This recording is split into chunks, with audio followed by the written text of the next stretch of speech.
Tus enseñanzas son más valiosas para mí que millones en oro y plata.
Sino que se deleitan en la ley del Señor, meditando en ella día y noche. Son como árboles plantados a la orilla de un río, que siempre dan fruto en su tiempo. Sus hojas nunca se marchitan, y prosperan en todo lo que hacen.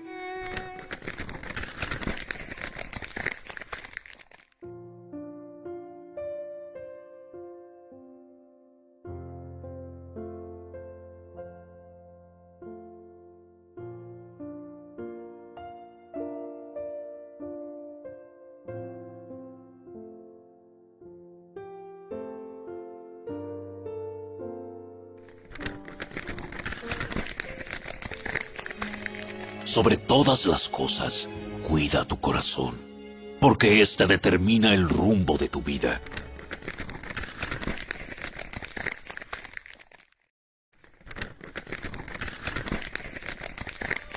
No imiten las conductas ni las costumbres de este mundo. Más bien dejen que Dios los transforme en personas nuevas al cambiarles la manera de pensar. Entonces aprenderán a conocer la voluntad de Dios para ustedes, la cual es buena, agradable y perfecta.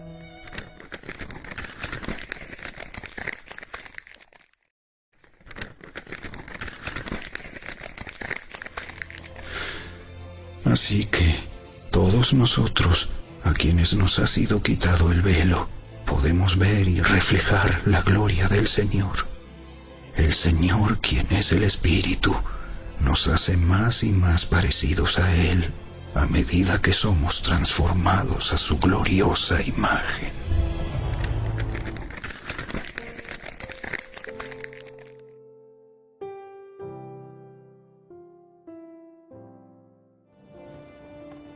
Si permanecen en mí y mis palabras permanecen en ustedes, pidan lo que quieran y se les concederá.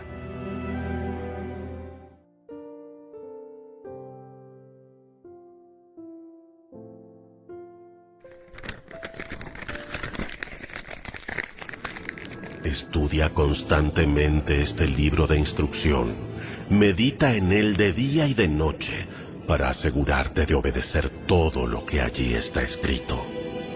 Solamente entonces prosperarás y te irá bien en todo lo que hagas.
No solo escuchen la palabra de Dios, tienen que ponerla en práctica.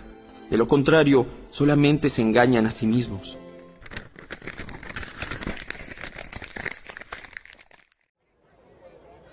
Todo el que infrinja uno solo de estos mandamientos, por pequeño que sea, y enseñe a otros a hacer lo mismo, será considerado el más pequeño en el reino de los cielos.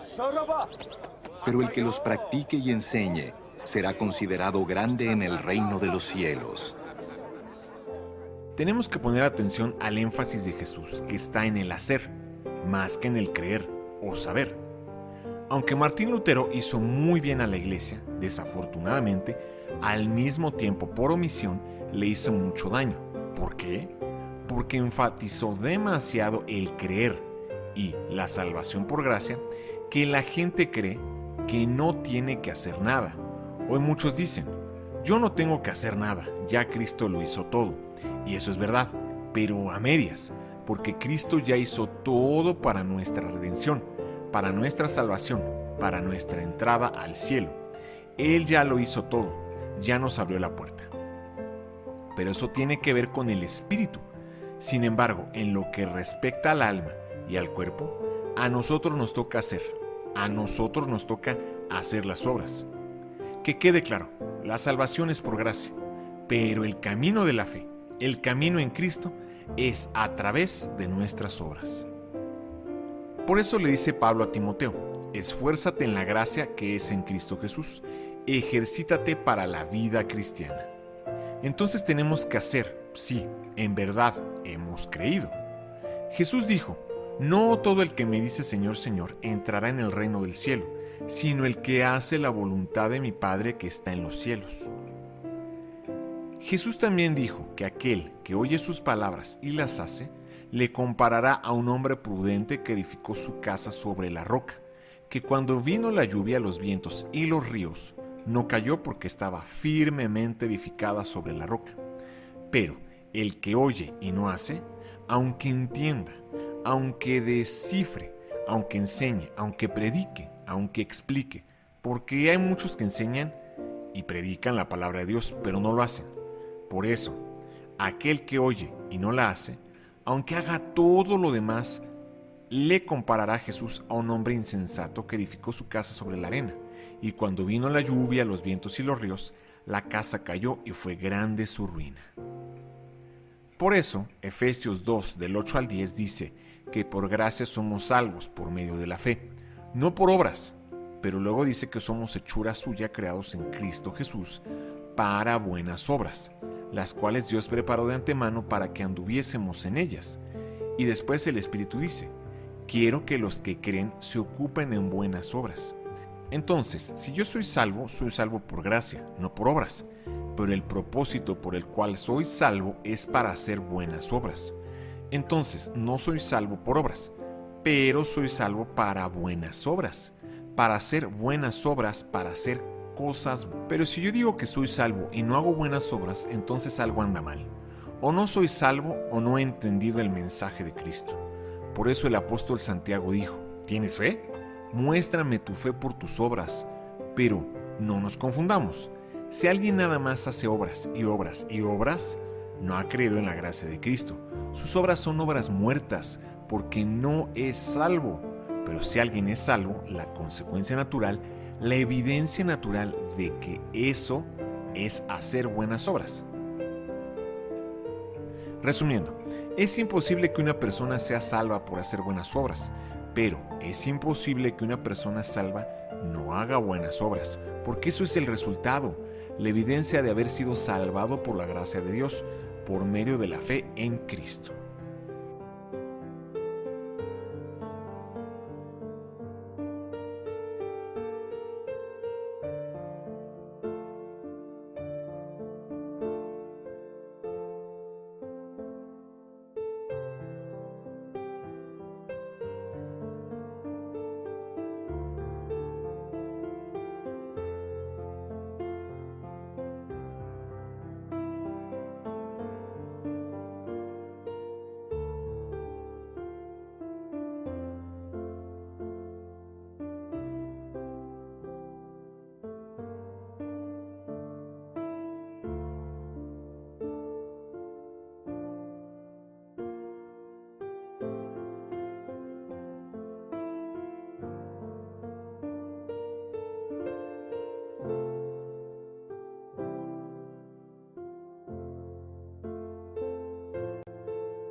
Es algo que se aplica a usted y no que le anda aplicando a otros.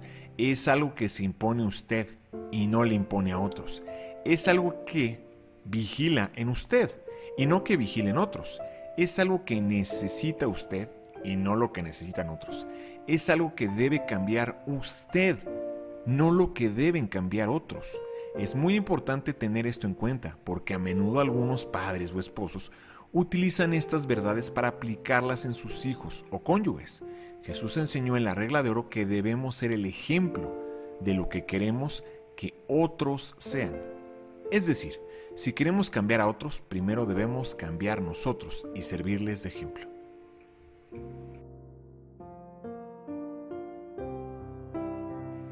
Es algo que sí se puede hacer, porque a veces hay aplicaciones que no se pueden hacer, como quienes quieren aplicar verdades bíblicas en el río Jordán, o en la cima de un monte, o en un desierto, y eso no es nada práctico, porque no todos tienen acceso a esos lugares. Tenemos que ubicarnos en nuestra realidad y que las acciones que vamos a realizar sean prácticas.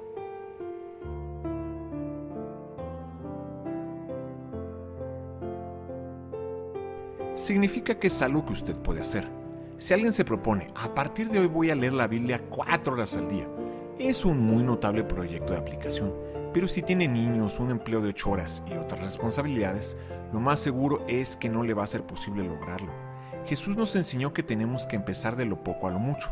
Él dijo que quien es fiel en lo muy poco, también lo será en lo mucho. Sí se podrá lograr esa meta de 4 horas diarias, pero se tendrá que empezar con media hora y luego aumentar a 1 hora y luego a 2 horas y así paulatinamente. Igual funciona con la oración y el ayuno. Tenemos que iniciar con metas posibles y a partir de ahí aumentar.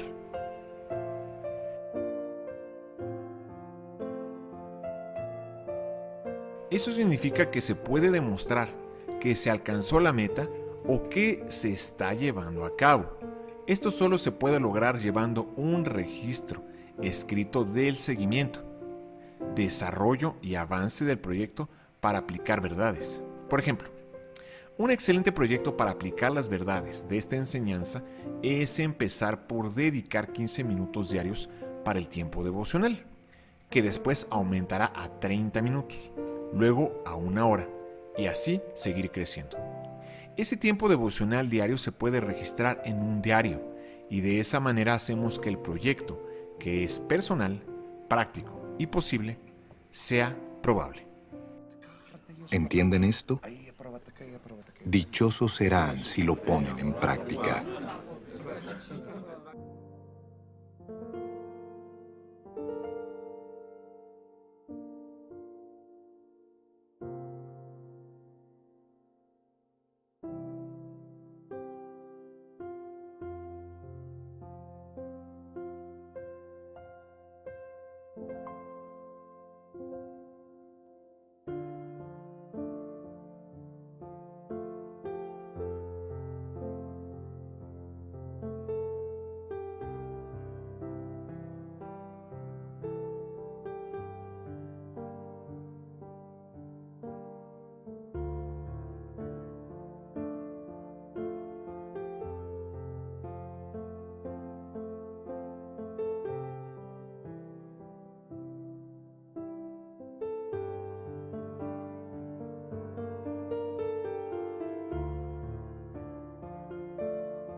Pero si miras atentamente en la ley perfecta que te hace libre y la pones en práctica y no olvidas lo que escuchaste, entonces Dios te bendecirá por tu obediencia.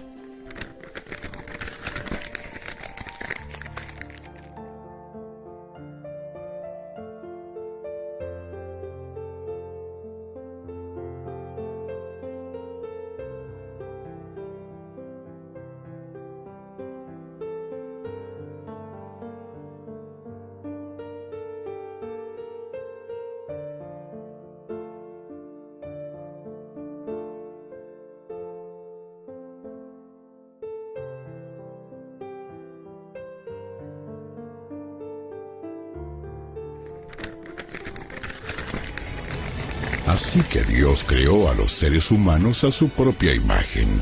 A imagen de Dios los creó.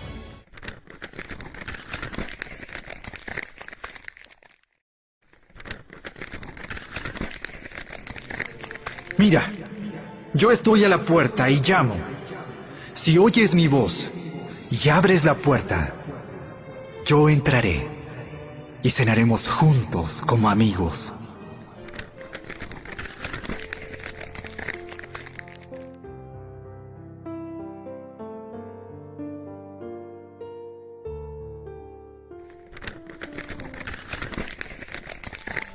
Dios lo hará, porque Él es fiel para hacer lo que dice, y los ha invitado a que tengan comunión con su Hijo, Jesucristo, nuestro Señor.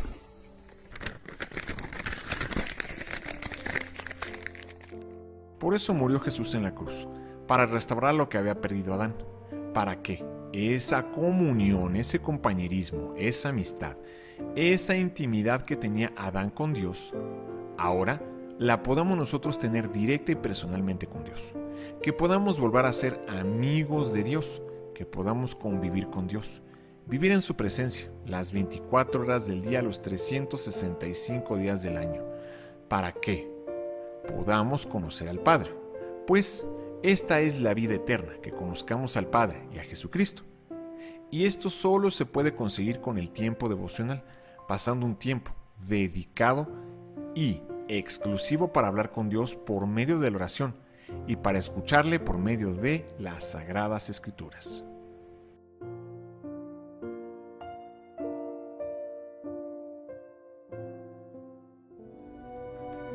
Muy de madrugada, cuando todavía estaba oscuro, Jesús se levantó, salió de la casa y se fue a un lugar solitario donde se puso a orar.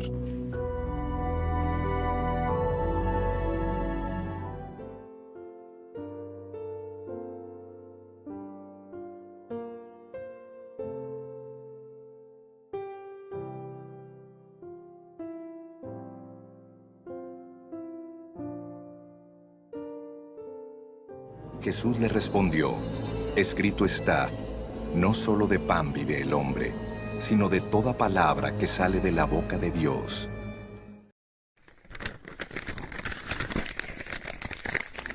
No me he apartado de sus mandatos, sino que he atesorado sus palabras, más que la comida diaria.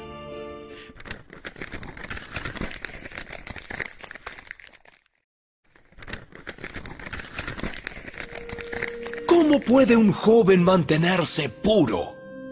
Obedeciendo tu palabra.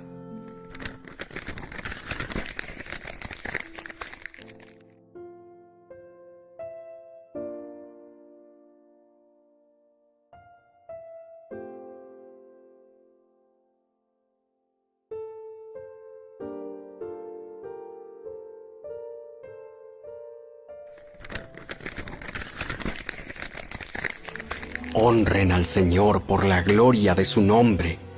Adoren al Señor en la magnificencia de su santidad.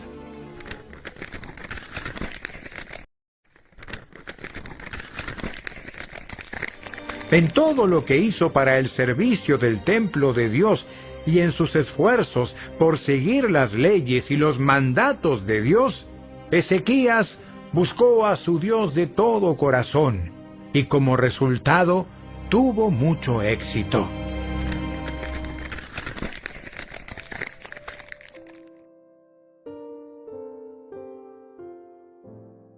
Pero se acerca la hora, y ha llegado ya, en que los verdaderos adoradores rendirán culto al Padre en espíritu y en verdad. Dios desea nuestra devoción. Dios está buscando adoradores que lo adoren en espíritu y en verdad.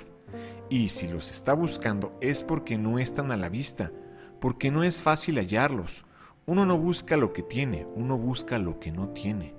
Entonces tenemos que ser esos verdaderos adoradores en espíritu y en verdad, que buscamos a Dios con todo nuestro corazón. Dios merece toda nuestra devoción.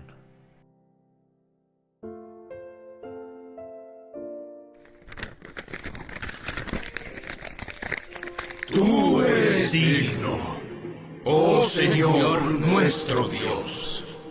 de recibir gloria y honor y poder, pues tú creaste todas las cosas y existen porque tú las creaste según tu voluntad.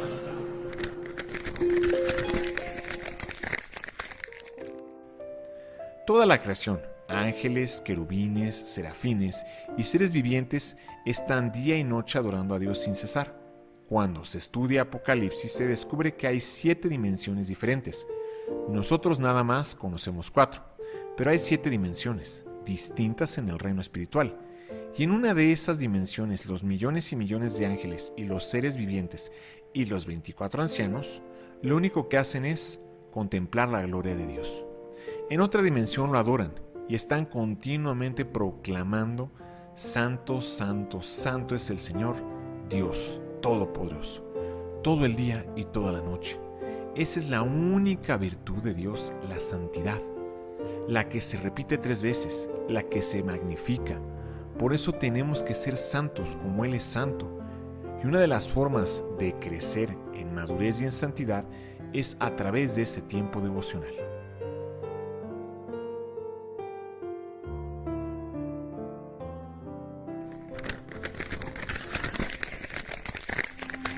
Muéstrame la senda correcta, oh Señor.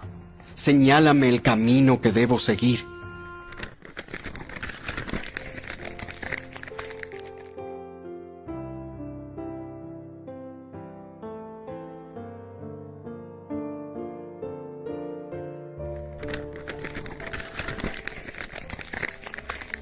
Traza un sendero recto para tus pies.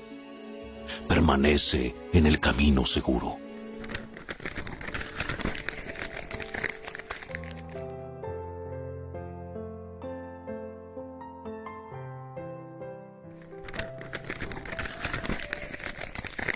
Entrega al Señor todo lo que haces. Confía en Él y Él te ayudará.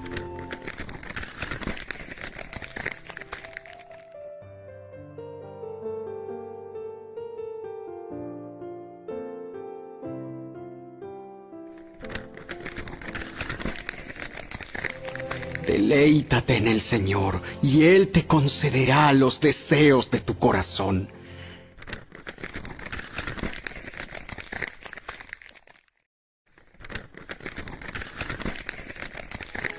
Me mostrarás el camino de la vida. Me concederás la alegría de tu presencia y el placer de vivir contigo para siempre.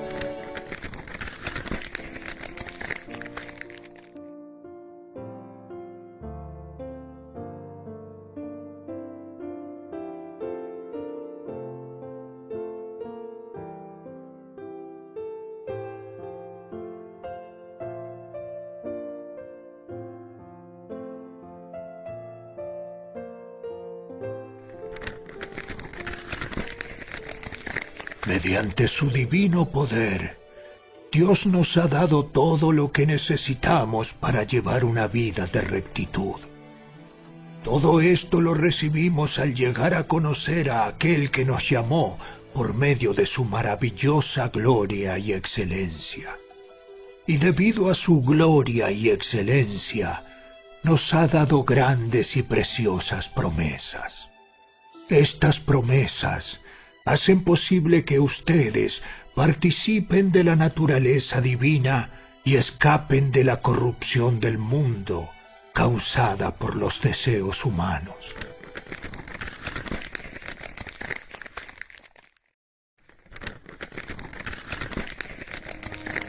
Los miembros del concilio quedaron asombrados cuando vieron el valor de Pedro y de Juan, porque veían que eran hombres comunes, sin ninguna preparación especial en las Escrituras.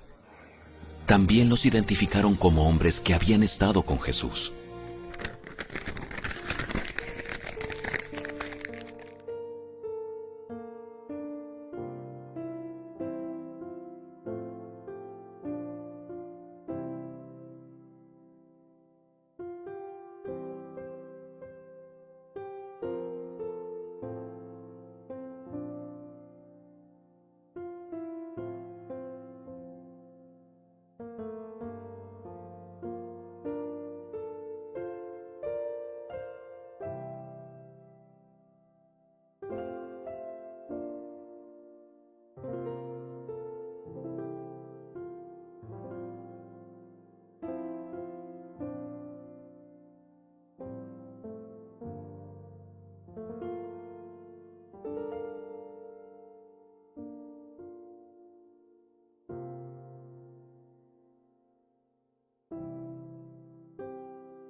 Jesús salió de la ciudad y, como de costumbre, se dirigió al Monte de los Olivos.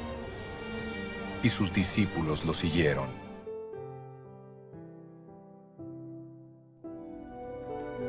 Muy de madrugada, cuando todavía estaba oscuro, Jesús se levantó, salió de la casa y se fue a un lugar solitario, donde se puso a orar.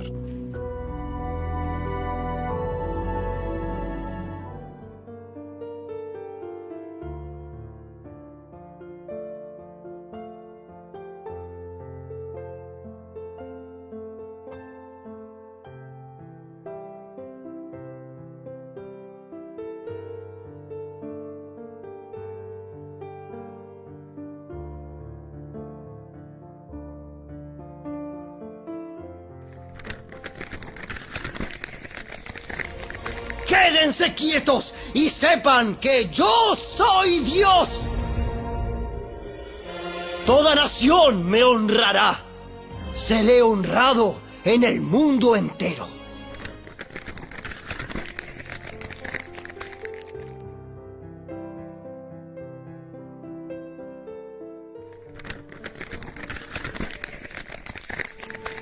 Abre mis ojos para que vea las verdades maravillosas que hay en tus enseñanzas.